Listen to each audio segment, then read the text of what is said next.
Welcome back to Your Body Thrive book group. As a writer now, as a teacher, I think we teach or we write that which we had already learned or learned in an easier way. I know that's been true for me, that I started creating curriculums.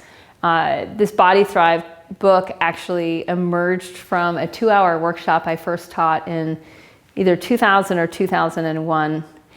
And it was a 2-hour workshop that was called Daily Habits of a Yogi. And I taught it in yoga studios around San Francisco. People loved it. And we instead of doing these 10 habits in 10 weeks, we did them in 2 hours. And it was a crash course, and I overfilled everyone's brains with way too much information. But it really sank in. I got a lot of feedback that, like, wow, it's so good to know these habits of yogis and these habits that arise from Ayurveda. And I thought it would be nice for a moment just for me to talk about Ayurveda before we dive into healthier eating guidelines, which is what we're going to do in this little video. So with Ayurveda, I was drawn to Ayurveda. This Ayu means life and Veda means to study. And I was drawn into this path from a desire to really understand how humans become more conscious, more embodied, more in sync with our planet, more interconnected, so that we could make better decisions as a planetary species. I came from a background in international environmental issues, pollution issues, global warming issues, politics, economics, behind some of the bigger problems that we face on this planet, not just as a human species, but as a planetary organism. And I came into Ayurveda because I felt like it had some real answers in terms of knowing what this life is and knowing where health meets consciousness, meets interconnectivity. And it did not disappoint. The more I learned Ayurveda and how our physiology works and how consciousness works from the Ayurvedic and yogic perspective, the deeper my relationships went, the deeper my relationship with my ecosystem also went.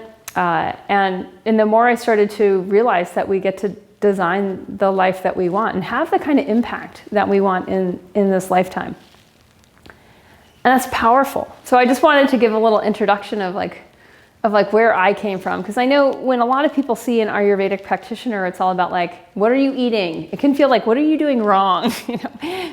Why are you eating too much food too late at night and staying up too late watching TV and eating too much dessert? And, it can seem often like we interface with this amazing wisdom tradition from a place of like what we're not doing right. And so my effort in writing Body Thrive was just to help us get the basics in a way that is an exploration, is an experimentation, so we can start to see for ourselves like, hey, what's going to work for us right now to feel better, to develop the habits of ourself, of our household, more in alignment with the kind of life we want to live, the kind of person we want to be, and in that exploration to get more interconnected, both with the planet and within our communities and within our ecosystems and within our family ecosystem.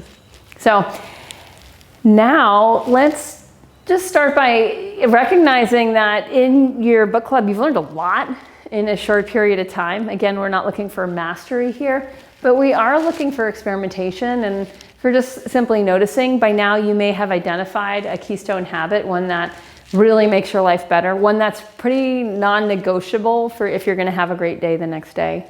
So it's important to recognize that. I think starting your book club with people just going around and identifying what they sense is their keystone habits thus far, and how they're working that more towards automation so that it happens automatically. That's all automation means to me, is that I don't think about it, I just do it.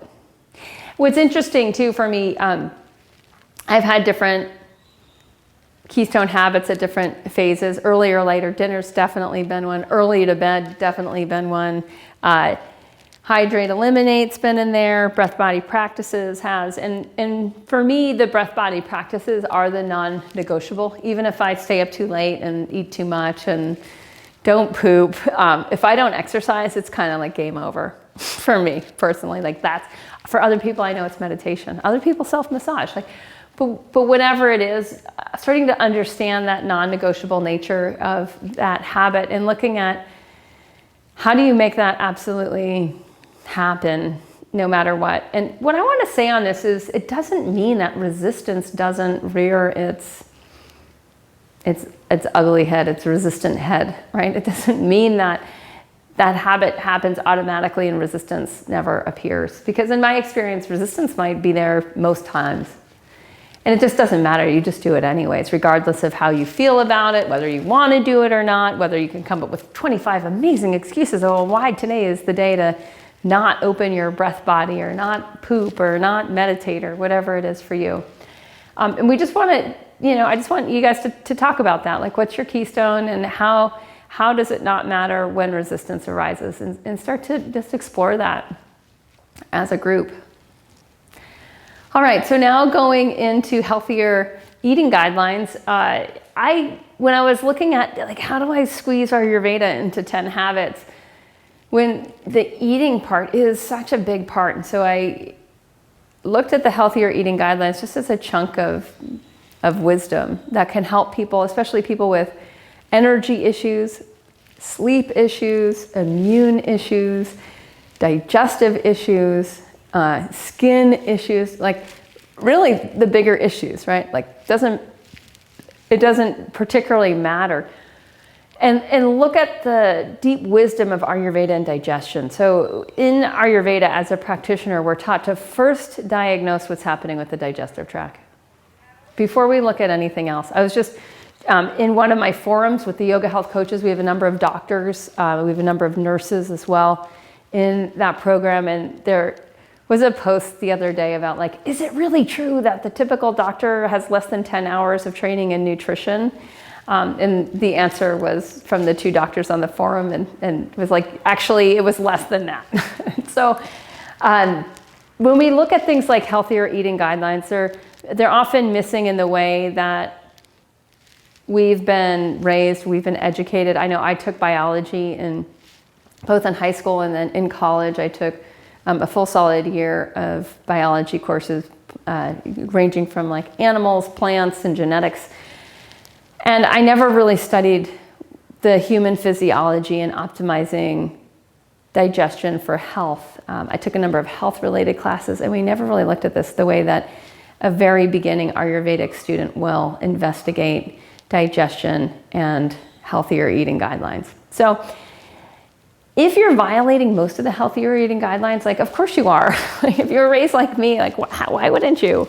Most articles in the last few years have been around eating 6 small meals a day instead of allowing your body to move into rest and digest phases.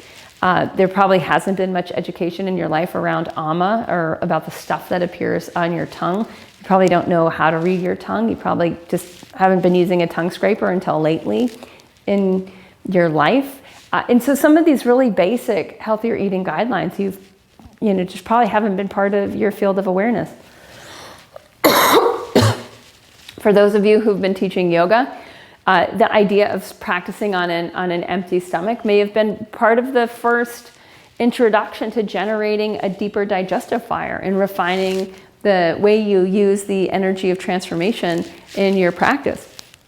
I know it was for me. So when we look at some of these healthier eating guidelines, what I invite you to do is just go right to that worksheet with the healthier eating guideline checklist and look down the list and try to find one or two that you're like, you know what, I want to experiment with this week. And just circle those two.